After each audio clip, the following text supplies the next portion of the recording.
Hot Mic is brought to you by Red Wing Shoes of Fargo. Built to last. 3003 Main Avenue, Fargo.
The Timberwolves keep on winning. Highlights of a thriller last night at Target Center, plus why representation matters in North Dakota girls basketball. Hot Mic begins now. Hot Mic with Dom Izzo. Really?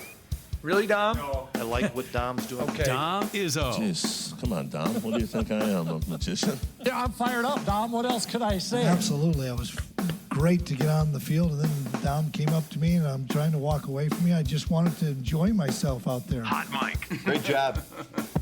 There's got to be some kind of intelligent question about something.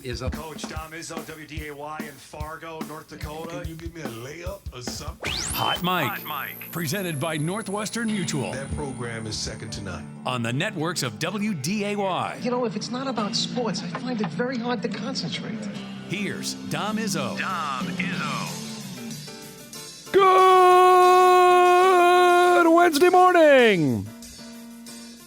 Welcome to the Did We Really See That Happen? Last night edition of Hot Mic on WDAY Extra. KSFL TV, good morning everybody in Sioux Falls, KNBN in Western South Dakota, and all parts in between at Inforum.com. Happy Hump Day. Apparently that large yellow orb in the sky, sources indicate, is the sun. Now, I got back from Tennessee Sunday afternoon, and it's been gray, like nonstop gray here for the last, we're working on 56 hours, something like that. So evidently, sources indicate that the sun can come out in early January. So get out there and enjoy it. I only say this because one of the Jackman's presents that he got was a chia pet, which is hysterical, first off. He got it from his aunt, and it is, for me, that for a certain generation of us, those commercials are etched in our mind, the jingle of it. For a younger generation, they have no idea what I'm talking about. Anyway, it's I think a Brachiosaurus. It's, of course, because the Jackman and his dinos. So it only works, obviously, if we have sunlight or some sort of, natural light. And unfortunately, we haven't had any of that over the last little bit. So finally, this should be able to fully bloom today. We actually have, the dinosaur looking good. That's what our main goal is at the house these days. Welcome to the show, everybody. It is Wednesday. It is Bison Media Zone Day today. Pretty pumped. We're going to have NDSU safeties coach Devin Kleiman will be here in studio coming up in our second hour. Excited to chat with Devin on what the offseason has been like. Bison have been able to maintain a majority of the safety room. We'll discuss that and a few other topics with Devin Kleiman coming up in our second hour of the show. We're going to hit a little bit of everything here today. Excited about our show lineup, including one of our all-time faves will join us in hour two to chat about his women's basketball team that is tearing it up. Rick Newman's UMary Marauders are having another really good season out in Bismarck as the calendars turn now to the second half of the year, and they're sitting right now in second place in the NSIC standings. So we'll chat with Rick coming up in our second hour of the show. We will start with some hoops. We had a programming predicament last night. Both the Minnesota basketball teams were playing at the same time at home, so you had to pick whether it was the Timberwolves at Target Center or the Gophers over at Williams Arena. We'll get to the Gophs in a second because they played a great game. But the Timberwolves last night are humming again after mind-numbing loss to Atlanta. All that the Wolves have done now is beat the Heat, beat the Wizards, and then last night they had the Miami Heat again at Target Center, and they responded in a big-time way. They fell behind early in this game. You can see they were down 9 until Jaden McDaniels decided to change that. It's a 5-point Minnesota lead early in the third quarter, and then the bomb started coming. Ant hits a 3. Julius Randle in mid-air gets that pass to Ant, who cans a corner 3, puts him up by 5. Here, Edwards with a floater puts Minnesota up by 10. Next possession down. Look at this from McDaniels. Little spin and the foul. I'm telling you, over the last 2 years, when he goes, the Wolves normally win. When McDaniels is feeling it, it's awfully tough for them to lose. By the way, I watched the NBC broadcast last night. That's pretty darn good. Like the graphics, everything about it. Then this is your night. Look, Randall just chucks it up as the shot clock's about to expire. He cans a 3 from about 35 feet. That made it a 14-point lead. Dante drills a 3. All this happening in the third quarter as they put this game away up by 16. They roll by nearly 30 last night. 122-94 the final. Rudy goes for a double-double. Didn't see that pictured. 16 and 13. Randall went for a big night as well. 15 and 11. Ant goes for 26. Timberwolves have won 3 in a row. And right now, the best records in the NBA since Thanksgiving, the Timberwolves have the third best record in the NBA. Don't look now, but as you wake up this morning, and we'll start following this probably a little bit more closely as we get to the end of January, but in the Western Conference, right now the Wolves sit in 6th, a half game out of 3rd. That's how tight it is right now with the Lakers and the Nuggets. Remember, the Nuggets are playing without Jokic for at least another 3 weeks. He got hurt last week, which you never want to see. I think the Wolves even would say we want to beat Denver with their dude there. And they're tied with the Rockets for 5th in the Western Conference. The Rockets have a slight lead in percentage points over Minnesota. So Here we go. Fun race to start the new year. The Wolves are playing well. Next two games going to be awfully difficult. They got Cleveland coming up, home and home with the Cavs, home for Thursday, and then on the road Saturday for a matinee against a really good Cavaliers team, of course, that was number one in the Eastern Conference last season. So while that was going on, not too far from Target Center at the Barn, the Gophers were playing last night. Now, say this about Nico Medved's team, which has completely been decimated by injury. They're down to basically 7 to 8 guys. They have not used that as an excuse. All they've done is go out. They beat Northwestern over the weekend. Last night they had 19th ranked Iowa at the Barn in a game that was back and forth throughout. Big basket there from Langston Reynolds to score. Gophers eventually go up by 12 at 51-39 after that Bobby Durkin three. But here comes Iowa. Bennett Sturts hits a three. Iowa's up by 3. Now down 1. The drive in the lane for Cooper Koch. He gets it. Now it's 64-63 Iowa. Jaden Crocker-Johnson was sensational. Hits this big-time 3. That puts Minnesota back in front at 66-64. Iowa gets the ball. 12 seconds to go. Deep 3. Boy, they didn't need to shoot a 3 that early. Misses that. They get the offensive rebound. They get another look for 3. That one was down and out. They get another offensive rebound. A wide open 3 to tie it is short. They had 3 looks at it. That one there, watching it live, think that's going in. And then when a wide open 3 doesn't, I do have one old man thing to say. Like, storming the court, it's Iowa. I get it. But it's not like Iowa was number 1. Iowa was 19. It's a great win. I just get my own old man rant out of the way. Great win, though, for Minnesota last night. 70-67 is the final. Gophers now, as you see, 10-5. 3-1 in the Big Ten. It's been a while we can say that. The Gophers have a 3-1 mark in the ultra-competitive Big Ten Conference. Kate Tyson, who's the transfer from North Carolina, we saw him tear up the Bison in the exhibition game, which seemed like was 8 years ago, with a big night. Nico's team is playing well. We'll just say that they have scrapped it together and doing what they can here with a limited amount of guys. They've now won 5 in a row.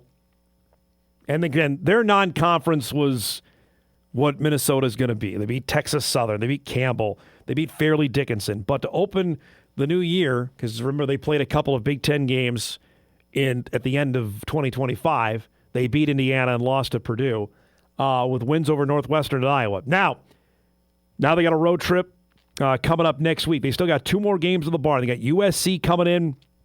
That game is on Friday. Don't ask me why the Big Ten is playing games on Friday, but of course they need television content. And then it's the Badgers next week. So it's fun to watch. Nico's he can coach. We knew that, certainly, and playing a good style of basketball going on at the Barn. So for you Minnesota fans that are lamenting the Vikings season is over and question marks reigning about that football roster, hey, Kirk Cousins is going to be available come mid-March. I'm here to tell you the basketball teams look pretty good. The hockey team, certainly, we featured the Wild yesterday on the show with a rare loss. This winter could be fun to follow in the Minnesota sports. I certainly think the Wolves. The Wolves are going to be right there, and it certainly looks like the Wild aren't going to back down for anybody. The Gophers being good in men's basketball, I did not have on the bingo card. The women's team, Plitzowite can coach. We've seen that, obviously, from her time at USD. She's got a good team that I'm not surprised that the Gopher women would be in the mix. They won the WBIT last year, you remember.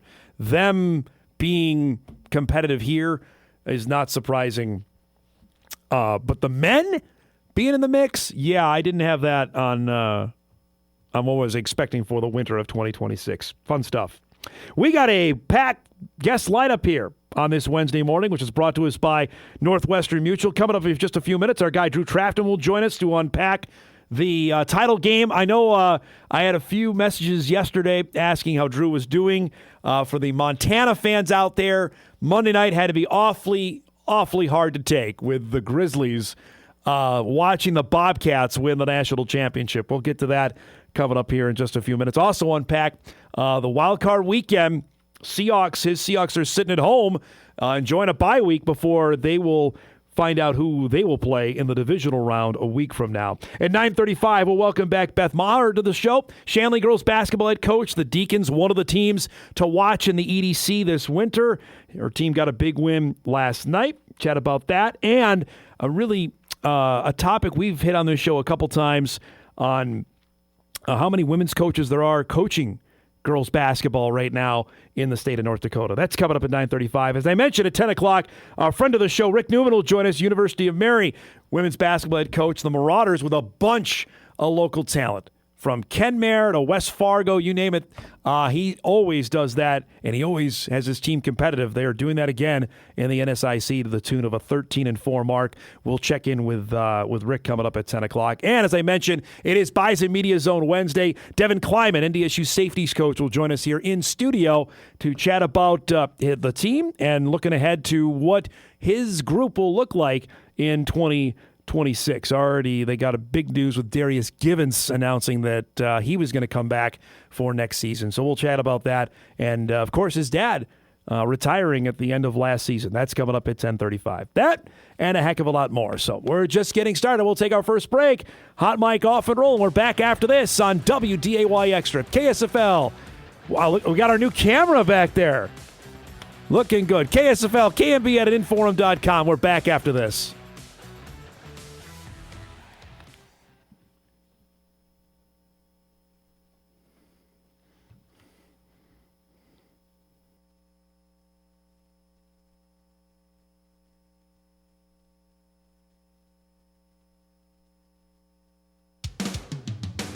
The biggest Seahawks, Sounders, and Mariners fan in the FM area.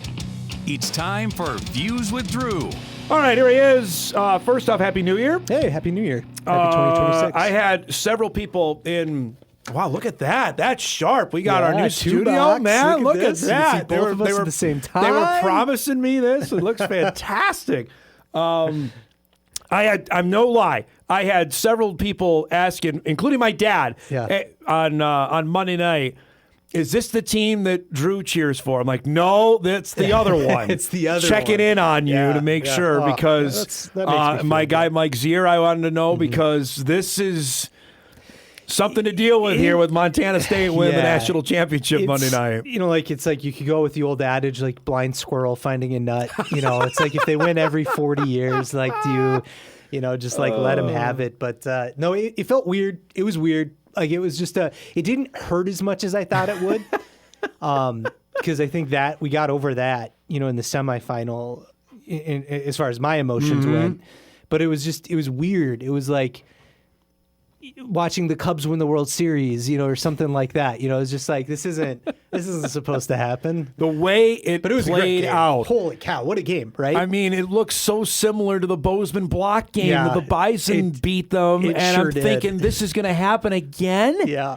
And how It they sure oh my did. god! It And was the thing. We hammered this yesterday, and I'm not going to belabor the point anymore. Of late in the game, I thought Illinois State should have gone for it, not even tried the field goal attempt. They were pushing Montana State at that point. They were, and it's like you feel like they would have gotten it if they went. I do, but or at least get it closer to a field goal than the 38 yards. Right. That is not a chip shot. Well, and that's what they would have had to do with the time, and you wouldn't have given the ball back. But I also was like, you know what? The way their defense was playing, it was like, they're Montana State with a minute left, no timeouts. Like, could they get into field goal range if you miss? Like, not seeing the block coming. And it's like, and you give yourself even if there's a 20% chance he makes it, like, you win the national title right then and there. Yep. And so I was, in the moment, I actually was like, I would kick the field goal too, I think. Like, right now, even just try it. It's like, but it is college football, and I know you talked with Mike about that yesterday, where it's college kickers, man. Kickers, no way. And so I understand that too, and it's like, man, he's kind of darned if he does and darned if he doesn't, and SPAC in that moment. So John Casper, friend of the show, is the associate commissioner of the Big Sky. I saw him down there. This is a big deal. 15 years since the last time the Big Sky won a national championship. Eastern Washington was the last one to do it. They have flirted. They have been in the title game. The Grizz were there 2 years ago. The Cats have been there the last 2 years. How big a deal is this for the Big Sky? I think it's huge. I mean, I think for the FCS in general and just having... We've been begging for that sort of parity. It's not even parity. We're talking about two conferences, really, that can win the championship. But the Big Sky hadn't proved that it could do it. Nope. And so now we have that. We have that accomplishment there. And next year, I looked at the Bobcats schedule and. I mean, I don't see them not being number one through the duration of the season. So they have Nevada as their FBS game with Jeff Choate, their old coach. Yes, yeah, I mean, Nevada's awful. They will be favored to win that game. They were so bad this year. It's like okay, so the Cats at least through the Brawl of the Wild, the last game of the season, and the Brawl's in Bozeman next year. And it's in Bozeman, and it's like I don't see. I see them going wire to wire number one, and there's going to be a Missouri Valley team nipping at their heels, and I think we could probably eliminate that down to two teams right now if we wanted to, and then there will probably be a Big Sky team right on the heels of those two teams, and we'll be right back there. But the idea that we could see that happen, it felt. That's refreshing. And I think from internally with the Big Sky, there's been so much conversation within the Montana fan base in just like the social media sphere the last 24 hours about, there's one huge faction that's going, look, the Grizz were 13-2 on the season, and the team that they lost to was the national champion. The title winner. And then there's another faction that goes, Bobby Houck hands out a playbook. Well, at least when I was in school, handed out a playbook every year, and there were 3 goals on it. On the front page. Beat Bozeman, win the Big Sky, win the national title. And the only roadblock to accomplishing at least 2 of those 3, if not 3 of those 3, this year for the Montana Grizzlies was Bozeman. So it's like, okay, so what needs to happen to fix that? Who needs to get engaged? Who needs to step up? There's a lot of like internal focus on that. It's like, man, that'd be great for I think for the FCS if Montana could take that next step. Or another Big Sky team could enter the fray and really. That's the thing I was going to say. I don't even know. There's a large Idaho had it for a minute when Eck was there, and now they've dropped. I don't know. Who's number 3 in that league right now? For it to really heat up, I think you have to look at how like the Missouri Valley has like Davis. You'd say it, but Davis is a clearly step behind both Montanas in my a big mind. Step, yes. And there is a big gap there, and it's like if they want to be a perennial like huge title threat every single year, I think you have to have that 3rd, 4th team like the Missouri Valley does, where it's like Illinois State or South Dakota last year, or you always have to have that team that's just nipping at the heels of the top dogs. And real quick, by the way, 2026 Grizz, you don't have 8 home games next season. You have to deal with that. And you have to go on the road in the first month a couple times. And you do have an FBS game, Oregon State. That's going to be a good game. I wouldn't say that's not unwinnable. No, I don't think so. That's a winnable game there. I mean, watching what's happened with the portal. I was going to get to that because you've lost a couple really good players. On the defensive side of the ball, which was so in flux this year. It's like, does that... it hurts. It's a gut punch for sure. Offensive lineman as well, right? And, was a freshman. And the recruiting coordinator and running tough. Backs coach who brought in the Gilman brothers. And, it's like, so, okay, you have lost a lot. But, to your point, looking at the schedule next year, I think they could be undefeated heading into the Brawl. Like potentially. I mean, there's, or with one loss. At Davis might be tricky. It's going to be tough. Yeah, it's going to be a tough game. And it depends on what they reload. The rest of them, though, reload with it in the portal. Correct. They had a really good recruiting class, so they're. I think there's a lot to be hopeful for there. And as long as Ayat's there, I told Sam this last year, I was a big Ayat skeptic, or have been over the last couple of years. The talent's always been there. It's just been the processing definitely speed, put it together though this year. It's like they're gonna be something. They're going to be in the conversation. Real quick, you had made, I think, 3-4 trips to Frisco, either working or as a fan. Watching that on television, in your opinion, does Frisco get the game ever back? I don't think so. And I went to Nashville last April for another work thing, and I kind of scouted it out a little bit. Yeah. Went to Vanderbilt, did the whole thing, and I was like, at the time even, I was like, I don't know. It's just so walkable. Yep. It's so easy. I mean, like everything's within 2 miles. Like it's not like Frisco where, you're driving to Plano, Everything's you're driving spread to, out now. all of these suburbs. Yep. The fan experience that I had in Frisco was great. Like work, obviously very different experience, but the fan experience I had in Frisco, I was like, oh, I get it. Like this is really, really fun. It looked at the watching on television and then being there like you were, like, man, I don't see how they don't keep this if they want it. And if you get like 2 even bigger fan bases in there, like that thing right, would if North be Dakota sold State out. had made it, or if Montana was there, if like it's holy Montana, cow. NDSU, or some combination. Which it's gonna be. But, yeah, that's all we have right. left in this division. But if you get like 2 teams that haven't been to Nashville there next year, you could sell that thing out. You could. I mean, it would be. It's going to be raucous either way, I think. And the way that stadium's built up, it's very vertical. Yes. It's like when we saw the noise issues clearly.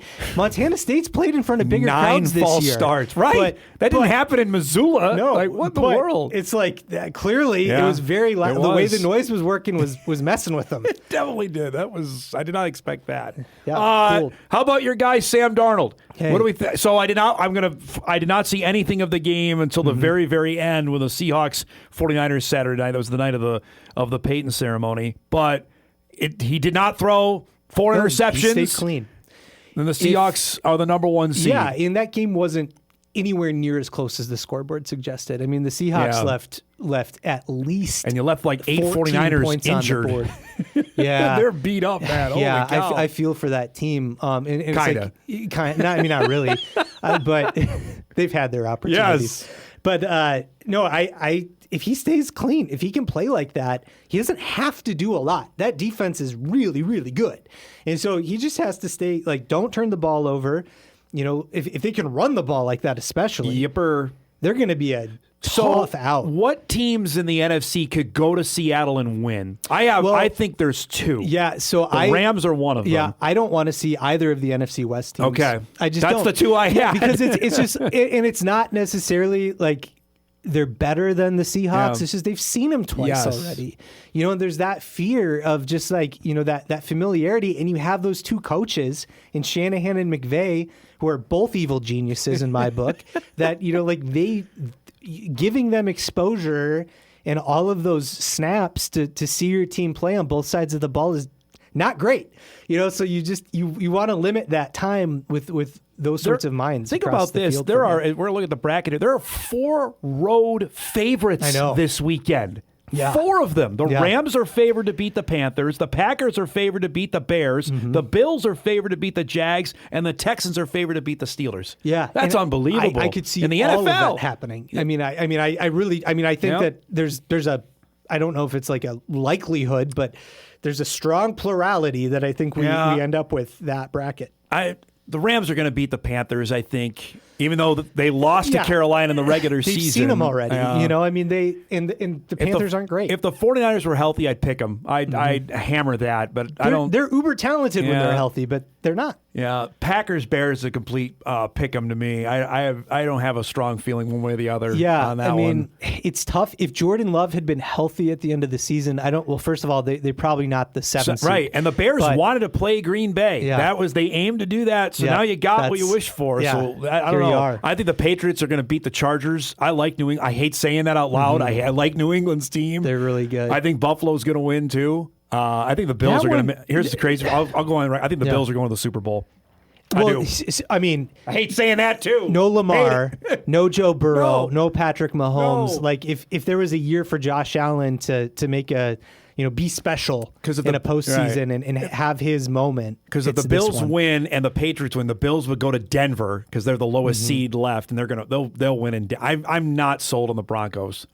I know what they did during the regular season. Yeah. I like Denver's defense quite a bit. Defense good. I think, and I think that might carry them a little ways. But the only game I actually think this might be the hardest game for Buffalo. It might be. The AFC Jacksonville's side. defense is pretty good and too. they've been playing really well. They're red hot. And so it's and you're going to their house. And so it's like I could see it where it's like this might be their hardest game. So I read this story yesterday. I don't know if you saw this, a quick sports media nugget here, that all the networks wanted Bears Packers, right? And it ended up given to Amazon Prime, which the NFL did Amazon a solid there. Now, granted, the ratings for Prime were really, really good on Thursday Night Football. It's just really interesting because I think in the calendar year, they're going to open up the TV contracts for the next NFL and how they pair this out if they have an exclusive deal with a streamer for Sunday games. I think you better get ready for that. Yeah. Oh, I think in a Super Bowl, I think exclusive on streaming. You're saying? I think is not far down the line. I'll predict within the next 10 years. Okay. We have a Super Bowl exclusively on. How about next 5? Maybe. Yeah. Because we're getting one on cable. ESPN, ABC are getting one the year after next. So not next year now. 27. I could absolutely see it, and I think it. I mean, they'll sell it like, hey, you know how ESPN does their 8 different broadcasts? The mega cast we'll kind of thing. 16 of them. And it's like, and they'll all be, like legends of each team. And, but like here's that. the thing: like Amazon's people have found it. It's not like. It's not that hard to find. Of conditioning on Thursday nights. Correct. It's like if you're an NFL fan, you have Amazon. It's not like Apple TV. Hey, we have Friday Night Baseball. What? Right. Like where? How? Yep. What? No. Again, we've talked about this to the nth degree. On football is completely different on that because it's football. Like, it's professional like prize football. Fights almost, where it's like you're tuning in for a matchup. Because I don't think, Hulu getting an NHL game on no one's going to do that. Yeah, Peacock is the real interesting thing with the NBA. Yeah, they're going to have exclusive for playoff games. Mm-hmm. Will people find that? And Amazon's going to have the NBA playoffs as well. Mm-hmm. Will people find that? That I'm intrigued to see.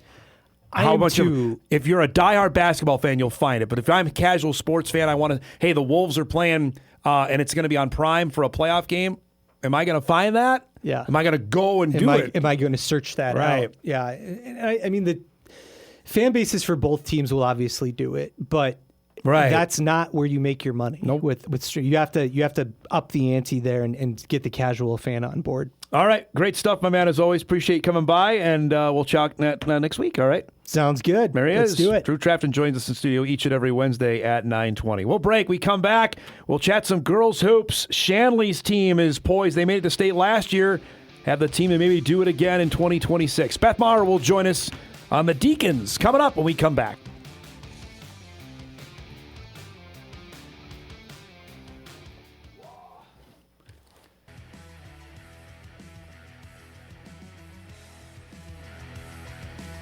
Welcome back, everybody. Wednesday morning show off and rolling. UMary women's basketball coach Rick Neumann will join us in about a half hour. We have reached now the first Wednesday in January, so now it's official. We can start looking at conference races and how things are shaking out on the high school scene. Girls basketball in the EDC, we knew this going in. It's going to be a complete mess between now and March. We know Horace is good. We know Davies is certainly good. Red River's going to be in the mix. Cheyenne might be there. Shanley's going to be there as well. It's great to have Beth Maher back with us. Shanley girls basketball head coach. Deacons got a big win last night over Fargo South. It's great to see you. I was joking with you. I know how busy you are, so no surprise you're in your car to give us a few minutes this morning. How different is this year knowing there are real expectations with your team? Yeah, that's a great question. We're definitely, feeling that as a team and as a coaching staff. And I'm kind of, it's getting a little old using the excuse that we're young, but our girls are, at any given moment, I've got one senior, a couple sophomores and a freshman and an 8th grader on the court. So, each week we're growing up and we're maturing all together. And so we're just kind of taking it in strides right now. But they've all played a lot. Does that help, or is that also kind of drive you nuts? Like, hey, you've experienced this before. This isn't new. Yeah, that definitely is the case.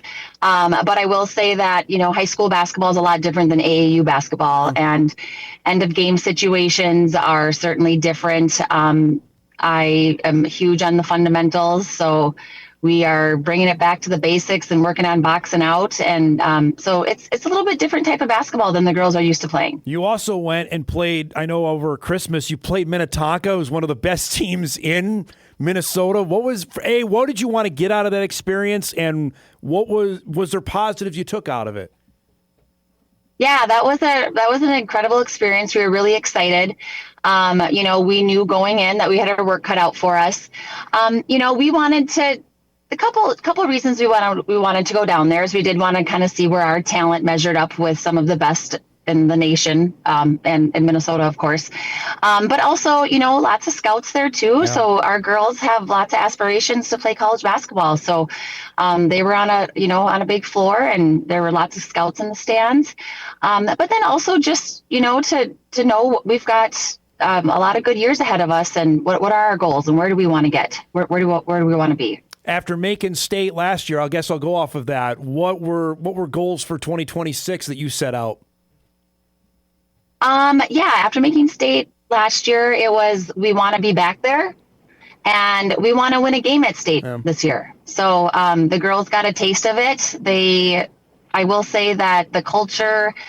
The girls are excited. There was a lot of energy on that first day of practice this year, and that was really exciting. To know as well, you're not sneaking up on anybody anymore. Can you describe that, knowing you got a talented team, and when Shanley comes, that you're not, everybody knows your team is basically what I'm asking.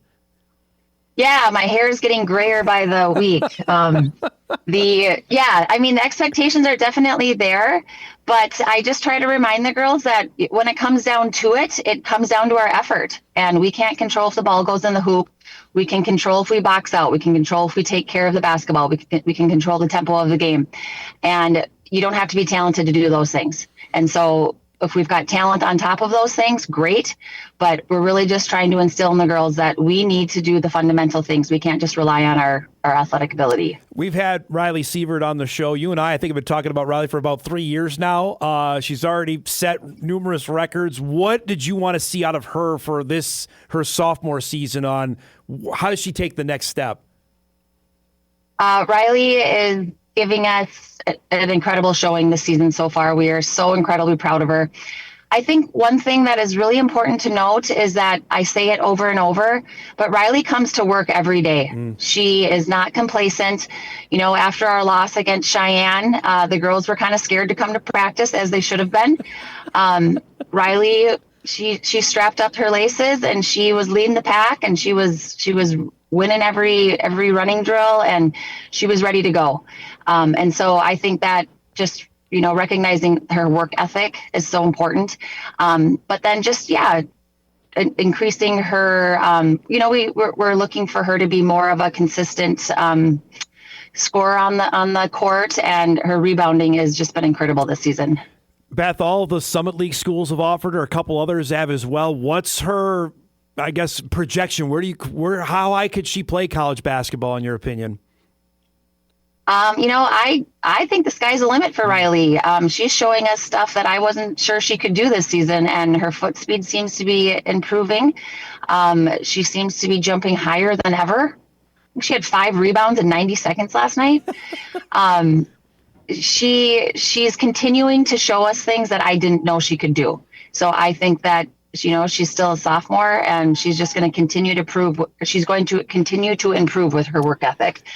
I will say that my phone gets pretty busy on holidays with the scouts. Tell Riley Merry Christmas. So I just screenshot her the messages and just send them on her way. So, as a former college athlete yourself, how different is that? Because that never existed, obviously, when you were going through it. So, describe it now as a coach of dealing with this, as you as a former collegiate athlete. Yeah, I don't want to be negative, but I do kind of feel bad for the kids. I'm like, she's on the phone. She's got phone calls every week. Yeah. She's got, 5 or 6, I would guess, scheduled phone calls every week. The text messaging, they can't contact her. They text message me. Now I have a blast. I'm making contacts with all these college coaches, and I have some great conversations with them, and I'm enjoying it. But yeah, it is quite different where, sometimes I wish they could just be kids Yeah. and maybe take the pressure off of their shoulders a little bit. All right, let me flip it. Is there one contact or conversation you had like, boy, I never expected to have it with this person? Is there one that comes to mind? Well, I feel like, Aaron at SDSU, why am I drawing? Aaron Johnston. Yep. He was the coach when I played, and here he's coming to Riley's JV volleyball games, and I'm sitting in the stands with him, and we're chatting it up, and it's fun for me because he remembers when I played, and so yeah, I guess I never really thought I'd be sitting in the stands, chatting it up with him. I wanted to chat as well. Ryan Spitzer did a great story in the forum earlier this week, and this is a conversation you and I have talked about also on the show on representation for women coaches in North Dakota basketball. We've had Morgan Milbrath here. She was here this summer when she got the job at Cheyenne. You guys just faced each other last week. Describe that now that you're not alone. There's a second coach, female coach in the EDC in 2A basketball. Yeah, I'm really excited about that. I just feel like we need to have more role models for our girls. I certainly think that, the males in our area do a really nice job coaching these girls, but there's just so much more to it than coaching basketball. It's psychology, it's the emotional connection with these girls. They have so many different needs, and I feel like as Morgan and I were once young girls, and we can relate to them a little bit better, maybe nurture their needs just a little bit more. And with all of that being said, it's important to have a really great staff as well. So sometimes I wish I could just focus on the X's and the O's. But I've got a great staff, and it's, manning lots of different things every day. But I think I've mentioned this before, but Tona Safransky really was my mentor, and, she was one of my college coaches. And when I was a C squad coach, I saw Tona in charge, and I was like, I want to be in charge. I can do this. And so I'm excited to see that Morgan has stepped up and she's given it a try. She's doing a great job. The girls seem to really like her, which isn't, the girls are going to like you and they're not going to like you. And I tell my girls, I've got 2 jobs: to help you be the best basketball player you can be and to win basketball games. And you're not always going to like me, and that's okay.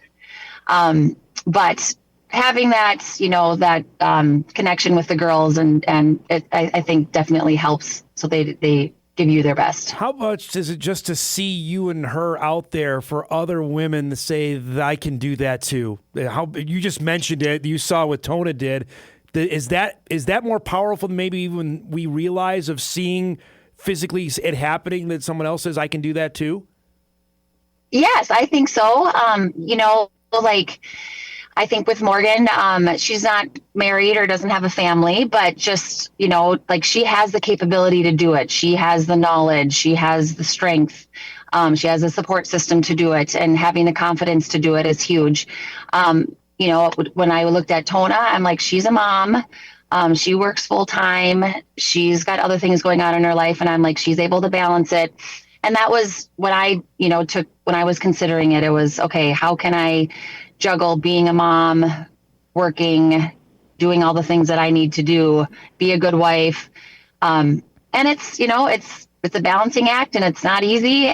But I hope the girls see that, that they can do that someday if they want to do it. Has there been one thing doing this that maybe you didn't account for? Coaching, I mean, was there is there something that came up like, boy, I wasn't expecting blank I would have to do? Oh boy. Yeah.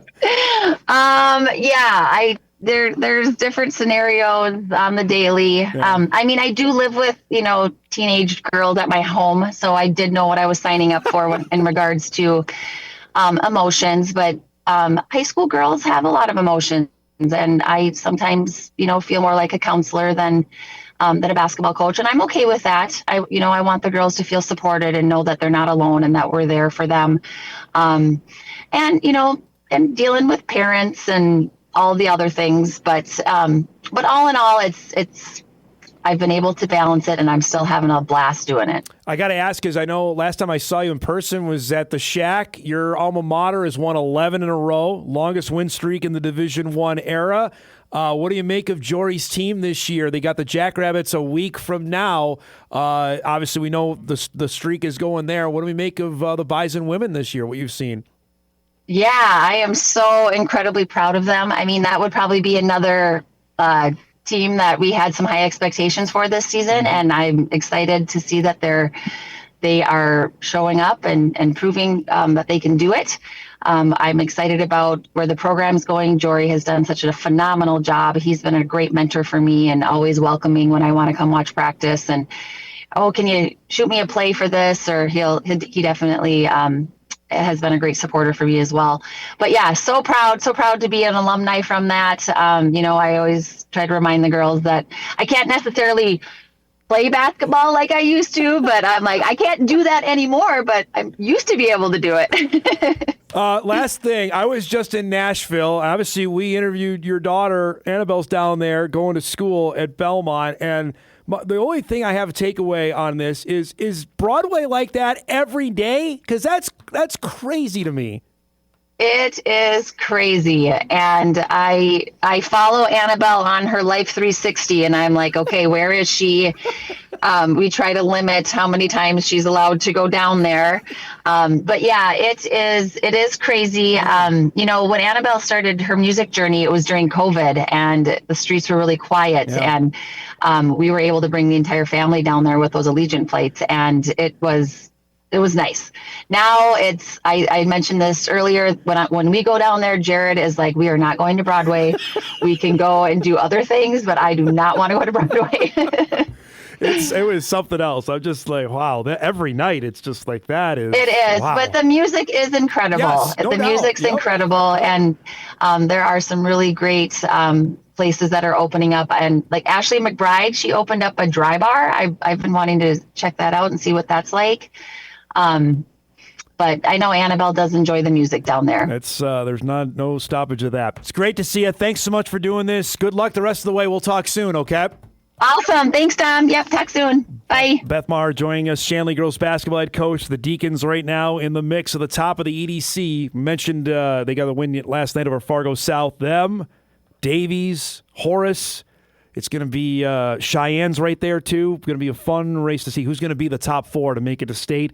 The AA tournament this year is in Bismarck. All right, we're due for a break. We'll take a quick one here. Got a couple of portal updates on destinations now for guys that are in there from the Missouri Valley. We'll update you on that. Wrap up our first hour right after this.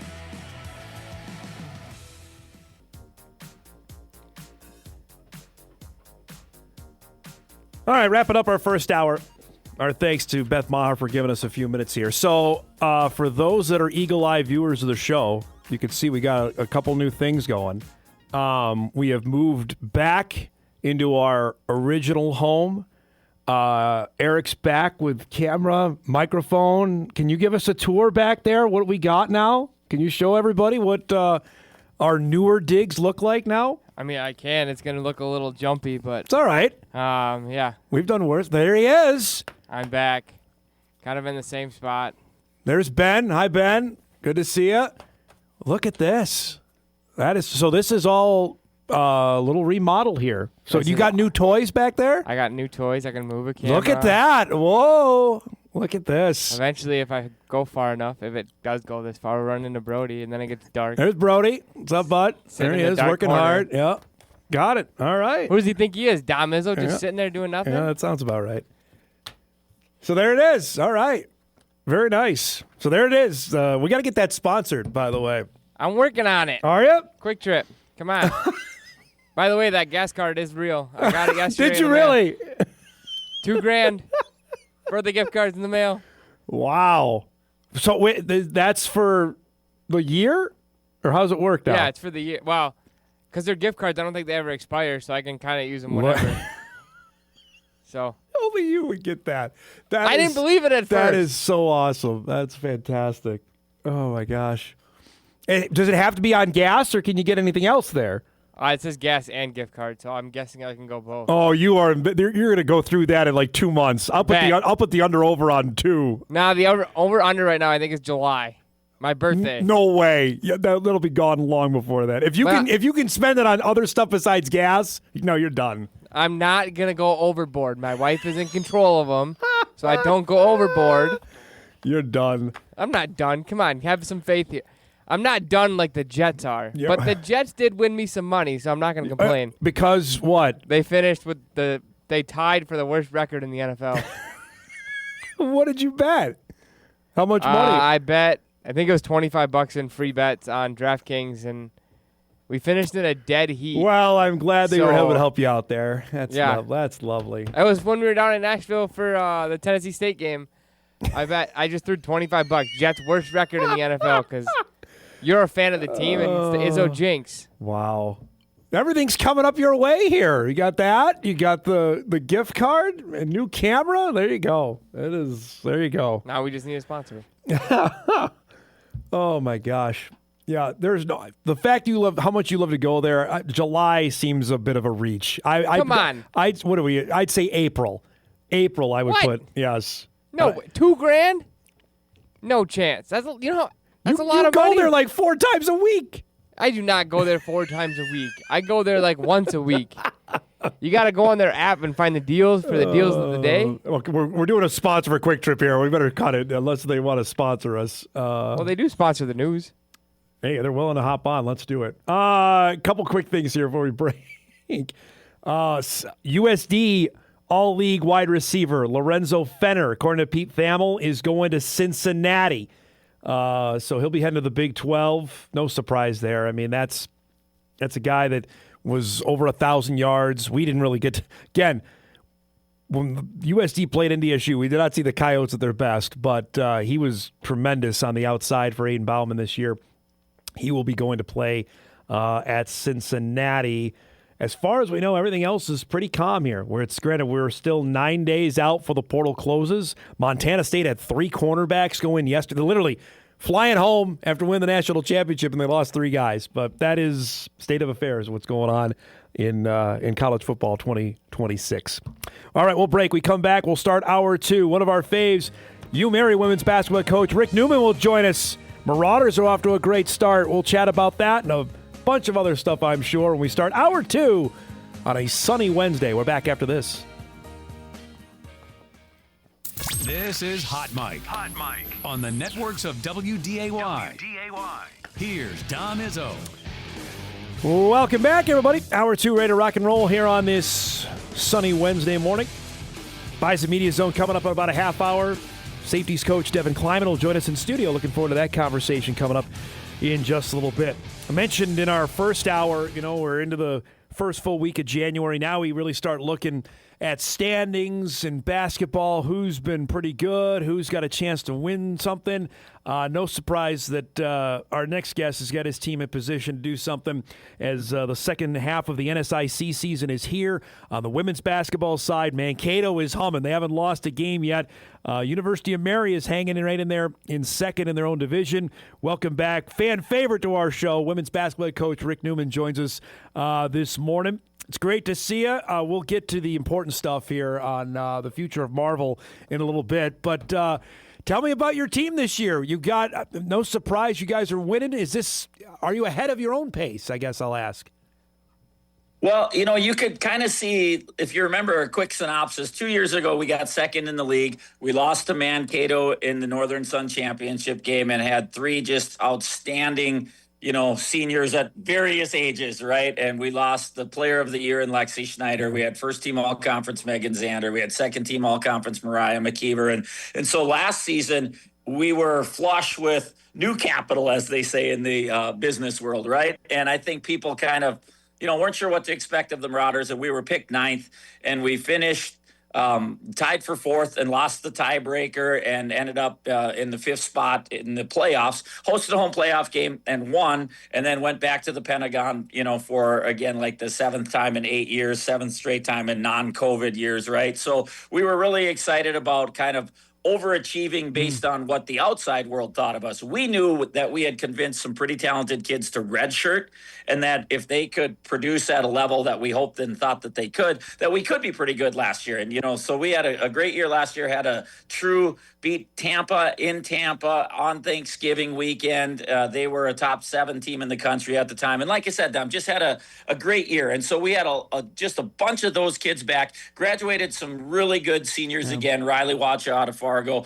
Mo Hakim out of Fargo, right? We had some talented seniors that had a great 4-year career at UMary. And so, but when you looked at last year's team, and you and I talked about it once too, I remember, when we were cooking, when we were really good, our young kids were scoring the basketball. So we knew we were getting all those guys back, and now they're in their second year. Last year we had a true point guard, or a true freshman point guard, Eden Fridley, that, didn't play point guard her senior year of high school, but she played it for us. And so now she's a sophomore, and, Bergen Kinnebrew and Chloe Fow are juniors, and we're only playing one senior, and that's Cassie Erickson out of Grafton, North Dakota, state champ, great kid. Again, in this day and age, Dom, who sticks around and never plays, and then, is a senior at the same school she started at, right? So I give her a ton of credit for leading this group, but I think that we hoped and knew that we'd be really competitive this year, but our non-con season, we threw just a bunch at them. We started out in a 3-game series out in Billings, Montana, which is just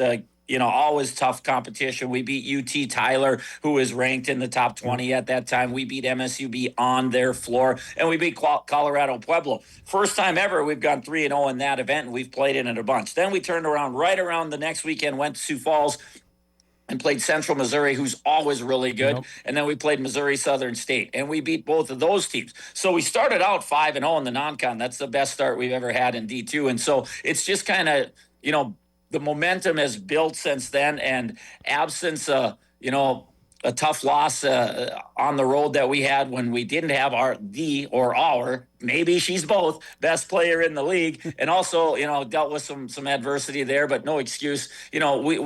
We've had just a fantastic season, and we're in a good position now as we get into the grind of January and February here to we've put ourselves in position to have another strong season. People that watch our show certainly know what Bergen Kinnebrew is capable of. You saw it when she was playing at Century. Is she even better what you thought at the collegiate level of what she's doing now?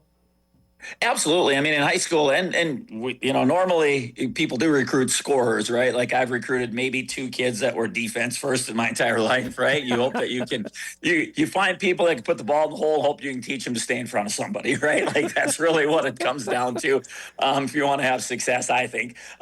So anyway, yeah, and she was just a straight bucket getter for that squad. And obviously she needed to be played with some super talented kids. One of them's on our team now. The other one's making threes for Nebraska. Right. So, I mean, they were good, and you knew she was well coached at Century too. So that you knew you're getting a kid that'd be ready for college basketball. But I think the fun part about Bergen's maturation is just every year she's added something to her game. When she was a freshman, she was the first kid off the bench for us on that team that we talked about from 2 years ago. And in the playoffs, she earned her own nickname, Playoff Bergen. I mean, she was unbelievable in the Pentagon for us that year. And then last year kind of assumed that role of our leading scorer and was a first-team all-conference player in the Northern Sun. And then this year, what I like is not only has her scoring gone up, but her leadership, which you'd like to see as a junior. But I think on the court, kind of like what Derek Jeter always talked about, right? Like the game has slowed down for her, and she has been, and I give her permission. I tell the team, I tell you, I tell the league, like, Bergen, you can force some stuff up because you can just do some things that most people can't with the basketball. Yeah. But she has made the right read almost every time. If teams are running early help at her, she'll pitch it, and she gets in the paint. And if it's traffic, she'll play slow down, play off a 2, and she's shooting a 3 at a really high level, the highest of her career too. So now she's kind of that true 3-level scorer. She worked hard on a mid-range game. And so, I mean, if you're going to play her one-on-one, good luck. But fortunately for us, we've got a lot of players around her that kind of make that a tricky situation when you're dialing up a defensive game plan. And she's got the ability and the willingness this year, I think, to pass those pass the ball to those players. And then, as always, she's sneaky competitive on the defensive end. I mean, she'll get in there and mix it up for you. So, I mean, her total game has just grown every year, and it's fun to see that because that's what you hope happens as players mature in college. You got Allison Unlin out of Mohall as playing and playing really well for you. Is that even, again, another player that redshirted as well? Is that one that's developed ahead of schedule, or is that right on your timetable? Well, I'm really glad she reached where she's at right now. Yeah. I still thought maybe she was a year away because, poor girl didn't get a senior year of high school. I mean, she, on your broadcast, I think in the Betty is her junior year. She tore her ACL like in the first minute of the state tournament game and then actually tore it again. Wow. And so even her didn't get that senior year of high school basketball. Her redshirt year as a freshman at UMary, she didn't or wasn't cleared for contact until end of February. And so last year, she almost went 2 full years without being in a contact basketball game. What she did do during that time, and you do see this happen, but she developed an outside shot. She always had a really good stroke. Don't get me wrong. Like she looked good in high school, but when you're playing at Mohall, you're not going to shoot threes probably, right? When you're 8 feet taller than everybody else. So she put in the time to become a shooter, and I think that's what's really helped her game grow. But yeah, when we went out to Billings and we came back, and I talked to some media folks as well, or our fans, they're like, "Holy cow, did you see that coming?" I was like, "Well, I didn't expect to see her become the best version of every post that we've ever had." Yeah. I mean, she was finishing at the rim, she's making threes. I mean, that's a really tough guard. She was guarding the rim really well. So I mean, she's still learning. She obviously has a ways to go in the physicality department of it. She's understanding what teams are doing to try to take her away. But again, she's having a tremendous season, and that's really added to it. Because as you know, Dom, we always talk about if we had an old school website, we're probably one of the last few teams here, but our website for UMary women's basketball would be www.wethrowitintothepost.com, right? In this age of guards wheeling and dealing and everyone chucking threes, we still want to throw it inside out and play out of the post. So to have her develop and become that consistent second scorer for us has really elevated the potential of our team. You and I have chatted more often maybe than people know. The level of player that's leaving the NSIC, I mean, I guess I'll ask this. How many high-level D2 players are moving up in the portal and playing Division I? Is it more than we think? On the men's side, it's ridiculous, right? Like if you're an all-conference kid there, see you later. I think on the women's side, when it was kind of niche and it was like a little bit newer, you saw a few kids right away, right? This year, probably less than we've had forever. And I think, I don't know why that might be. Last year, obviously, the young lady Bragg out of Northern State, she went to Colorado State and has done well there. But I think, women are maybe a little bit more grounded in the ultimate end game of what does life look like for me down the road. Their friend group, I mean, I don't know what happens to our team, obviously, right? But I just think this group is really well connected. They spend a ton of time with each other. They're all living in apartments or houses in town in various little groups with each other. So we've got a special group. You never know what comes across to change that. But I do think this year there wasn't that big portal up potential that we've had, and who knows where that comes from. I also think maybe some of the schools in our upper Midwest, in our little viewing area, I think maybe the coaches are a little bit more like, we're all fighting for our job every day, but I think there's just maybe a little bit more understanding of maybe this isn't the avenue we want to go down. I'm interested. We've talked quite a bit on this show about Bismarck State now becoming a 4-year school. Is that going to add even more competition in your backyard to get players to come to Mary now?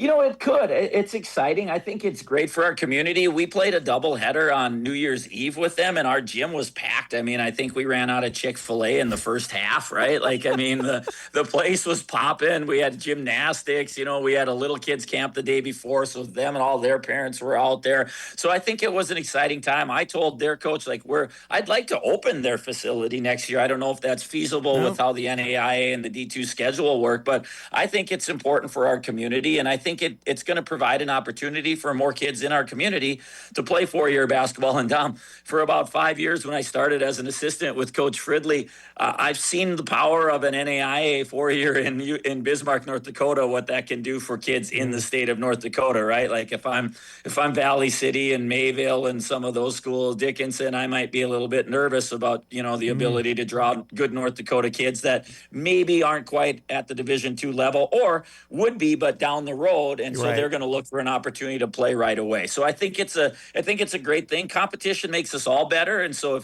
if their facility helps our bosses build a better facility out here, then heck, why not, right? Absolutely. You have a slightly challenging game coming up on Friday. Mankato is number 1. They're unbeaten. Is this team as good as the one that won it a couple years ago, the whole thing? Well, I think they are. I've been telling my team that from day one. We've got this standings board in our locker room, Dom, and it's got North and it's got South, and we got these nice little placards for everybody, and we update the records every week so we can see what's going on, right? But above it is our little red fire alarm thing that everyone has, in rooms. We took the Mankato placard and we put that on top of the fire alarm thing. They're not even on our standings board because we just think they're in a different stratosphere right now. I mean, I don't even want to watch film on them this week. I've forced myself to a little bit, but I mean, I just don't know. I don't know where the holes are because they just play so fast. They allow you to play, that you can't slow it down against them. I mean, usually they, in their last few years of their big run, somebody might get them, but it takes something, that's a really big outlier. Like maybe someone makes 20 threes in a game don't find me, Northern Sun, or you get a crew that's willing to just hang in there and whistle all game long, right?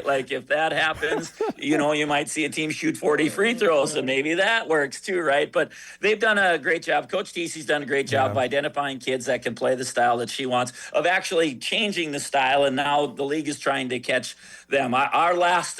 you and I, Dom, we're Marvel fans, right? We get it, but I hate to quote DC, but they are our kryptonite. We're 4-21 in the last 25 games. The last win we've had was 2019. I remember it. Gabby Bowl and Cassie Askvig and Lauren Rotunda were running around for us. They hadn't gone frenetically to that pace yet. However, they still had 35 more shot attempts than we did because they were always great at offensive rebound, but we beat them 88-86 in overtime. And that was, like I said, 2019, every loss they've had to us is in the MAC, but it just seems like, boy, we draw them in the playoffs all the time. And it's just a struggle because it's so hard to prepare for them. And I think the fun part, what I am most excited about, Dom, I will say this, is I owe Southwest Minnesota State a present when we play them next week because they broke our record. They had 51 turnovers against them a month ago. We were number 1 on that list before. So that's a list where I'm happy You're that off that one. our record. Hey, everybody, I think, has a tough record with Mankato, so there's nothing to be too upset about that. All right, you open the door. So 2026 is a big year for Marvel. We got it at the end of the year. Can they bounce back, or is it done? Are we done? I don't know. I feel like I've spent $127 and seen Avatar 5 times just so I can see all the teaser trailers on the big screen. I just don't want to watch it when someone videos it and puts it on Twitter. But that's true. Yes. Right? Yeah. My son and I went on Sunday and they had the one with the X-Men and he looked over and said, "That's it?" I'm like, "Yeah, they're just teaser trailers, buddy, but it's still cool." So we're fired up, but I really hope so. You read a lot. I'm sure you and I do. All right. We read a lot. Are they tweaking this? They got to bring Captain America back to save the franchise. But I am going to have a hard time looking at, Dr. Doom and not seeing Iron Man. Yes. I just don't know. But as a family, we're excited, and hopefully Marvel can return to having some things come forward that just give us that feel-good superhero movie again. Try to explain that to my 6-year-old son that Iron Man is now a bad guy. I don't know how that's going to go over for a lot of people. That's a different deal. So it's great to see you, bud. Thanks so much for doing this. Good luck this weekend, and we'll talk to you soon, all right?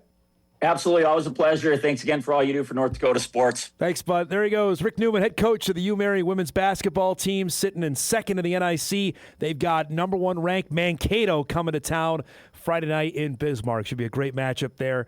We'll get Coach TC back on the show as well. She's great, and Mankato, humming again, 14-0 on the year.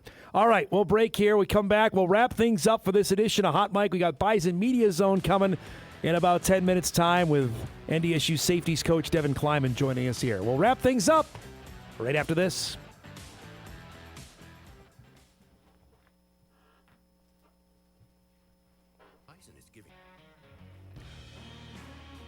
All right, wrapping things up here on this Wednesday show. Tomorrow, Jory Collins will join us, NDSU women's basketball coach. Bison are back home, winners of 11 in a row. They got Kansas City. Now, that may not jump off the page at you. Say, well, I'm not sure if I'm interested in that. Just know Kansas City has beaten North Dakota State 2 of the last 3 years in the Summit League tournament.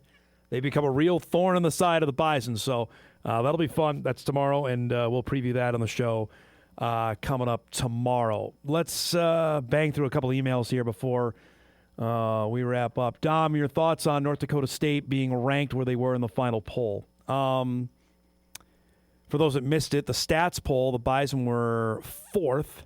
I believe the coaches poll, they were 5th. And it's a poll, so again, this is what it's designed for. It's for us to talk about on a show like this. I voted NDSU 3. Simply the fact of they were unbeaten throughout the regular season. You had to have Illinois State, too, because they beat North Dakota State head-to-head, so that's where I had the Bison. I had them ahead of Montana.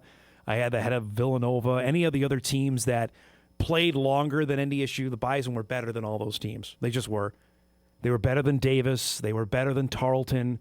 All those that was my justification on that. That's what I've done for the poll for as long as I've been a voting member. That's how I justify that. So that's where I had NDSU come in at. Again, it's a poll. I mean, it was played out on the field. Montana State won the national championship and now has to deal with the fact that there may be a few of their guys that they're going to leave. That's unfortunately the part of what goes on nowadays. A couple other things here. Tonight, actually, Summit League Hoops, we got our first game of the weekend. On the men's side, South Dakota is at St. Thomas tonight. We saw the Coyotes here a week ago in Fargo. They're down to basically 7 guys. I believe it was hinted at Eric Peterson was going to add potentially at the mid-year break here for the second semester to add potentially another player or 2. I'm not sure what the prospects of that, but it's going to be a long road to hoe for them. They did not play after the game against the Bison, so they've had a week off facing a St. Thomas team that played Sunday against Denver, grinded out a win against the Pioneers. We'll have highlights of that one on the show tomorrow because I'm intrigued to see, A, the new arena, B, how good they are. I've not sat and watched St. Thomas play yet. I'm going to do that tonight for the first time to see what kind of team they are. They definitely have some dudes around them. Minnesali's a really good player, and Tower has added a few other guys, so that'll be something to unfold here as the Summit League season gets going. We mentioned we had Dave Richmond on the show yesterday. The Bison are en route to Kansas City for a game tomorrow night. That has been a place, it's going to, as I think he defined it as a rock fight, that very well could transpire again tomorrow. And then Saturday they go to Omaha for a matchup there with the Mavericks, who are sitting at 0-2. I don't know if anybody saw that coming out of the gates. And that is hard. Bison did that last year. You lose your first 2, and that you're climbing out of that hole the entire rest of the way. You're fighting uphill on that. That's a tough deal. UND, by the way, shout out to the Fighting Hawks at 2-0. They've got the other end of that roadie. They go to Omaha tomorrow, and then Kansas City coming up on Saturday. So there's a little Summit League update for you, and we'll get you the full on that tomorrow to get you ready for busy night of Summit League basketball. All right, let's do some What to Watch before we get out of here.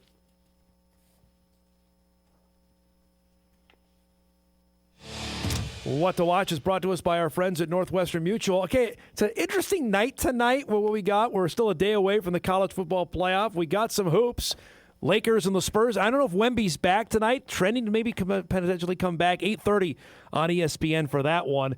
Number 1 ranked UConn women's basketball against St. John's tonight. True TV's got games on, so I can't say it now that the only time you pay attention to True TV is when the NCAA basketball tournament starts, because they've had hoops all year, but they got that tonight at 6:30. Good men's games tonight as well. Alabama and Vandy, 8 o'clock on ESPN2.